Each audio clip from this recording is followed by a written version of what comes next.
Hello guys. तो अभी तक जितने वीडियोस आपने मेरे देखे हैं उसमें मैंने ये बताया है कैसे आपको वीज़ाज़ अप्लाई करने हैं, कैसे आपको वीज़ा हासिल करना है, कैसे आपको अप्रूवल पॉजिटिव अप्रूवल लेना है अपने वीज़ाज़ को। बट आज हम डिस्कस करेंगे कि अगर आपका वीज़ा रिफ्यूज़ हो जाता है या आपका वीज़ा रिजेक्ट हो जाता है तो उस केस में आप अपील कैसे कर सकते हैं, या अगर आपको रीअप्लाई करना है तो रीअप्लाई आप किस कंडीशन में और कब कर सकते हैं। तो आज का जो वीडियो का टॉपिक है वो है how to appeal a refuse Schengen visa. मतलब कि आपने अगर वीज़ा अप्लाई किया तो उसके दो ही रिजल्ट्स होते हैं, या तो वो अप्रूव होता है या वो रिफ्यूज़ होता है या रिजेक्ट होता है। तो इन केस ऑफ रिजेक्शन, तो रिजेक्शन के केस में क्या क्या राइट्स आपके पास हैं, क्या क्या आप कर सकते हैं। आज जो एग्जांपल है मैं शेनेजन वीज़ा के बारे में दूंगा, पर ये मोर और लेस सारी कंट्रीज़ का लगभग सेम ही होता है कि कैसे आप अपील करना है आपको, या कैसे आपको उसमें री अप्लाई करना, दोबारा अपनी एप्लीकेशन डालनी है। तो री अप्लाई एंड अपील दोनों फ़र्क केसेस हैं, इसमें कंफ्यूज नहीं होना है आपको। तो अपील करने के बारे में क्या करना है आपको, कैसे करना है और किन चीज़ों का आपको ध्यान रखना है, ये अभी मैं आपके साथ डिस्कस करूँगा। तो नॉर्मली जो अपील करने का जो टाइमलाइन होता है या आपकी जो वैलिडिटी होती है, मान लीजिए आपका रिफ्यूज़ल आया तो लगभग 15 से 30 दिन आपके पास होते हैं कि आपको इसी दौरान जो है आपको अपना अपील दाखिल करना है या सबमिट करना है। तो you must write a formal appeal letter to the consulate that refused your application, clearly addressing the reason for refusal with supporting documents and submitting it within a specified time frame, which is often around 15 to 30 days. The process requires you to submit the appeal directly to the embassy or consulate and not through third parties like VFS Global, although the specific process can vary by country. तो ये भी आपको ध्यान रखना है कि आपको appeal जो है अपनी कहाँ सबमिट करनी है, कॉन्सुलेट में करनी है या एम्बेसी में करनी है। तो आइए आगे बढ़ते हैं। तो नंबर 1 पॉइंट है अंडरस्टैंड द रिफ्यूज़ल। तो सबसे इम्पॉर्टेंट बात है कि आपको अपने रिफ्यूज़ल को समझना है कि वो किस रीज़न की वजह से आया है। Review the refusal letter, read the rejection notice carefully to understand the specific reason for the refusal. Common reason include lack of financial means, insufficient documentation or doubts about your intention to return। ये हो गया point number 1। तो आपको अपना refusal समझना है किस basis पे आपका रिफ्यूज़ल या रिजेक्शन जनरेट हुआ है।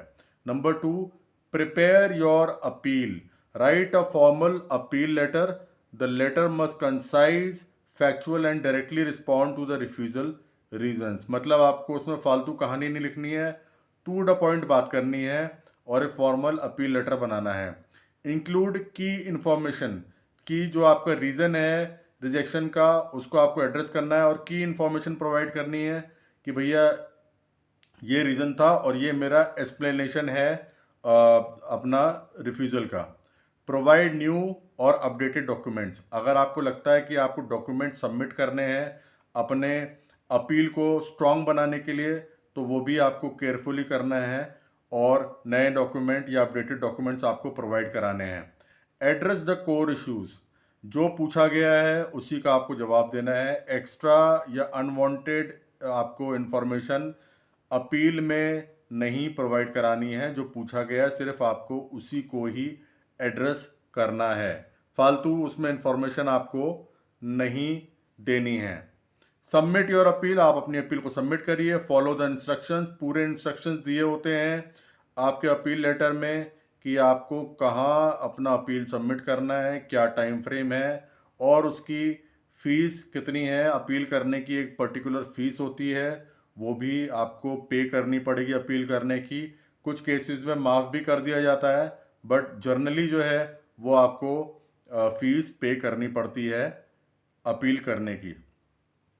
सबमिट द अपील करेक्टली, आपको अपील अपनी सही जगह सबमिट करनी है, चाहे वो कॉन्सुलेट हो चाहे वो एम्बेसी हो। अगर वीएफएस में कहा गया तो वीएफएस में, बट जनरली कॉन्सुलेट या एम्बेसी में आपको अपनी अपील देनी होती है। और आपको ये भी ध्यान रखना है कि कुछ केसेस में अपील ईमेल के द्वारा भी एक्सेप्ट करी जाती है।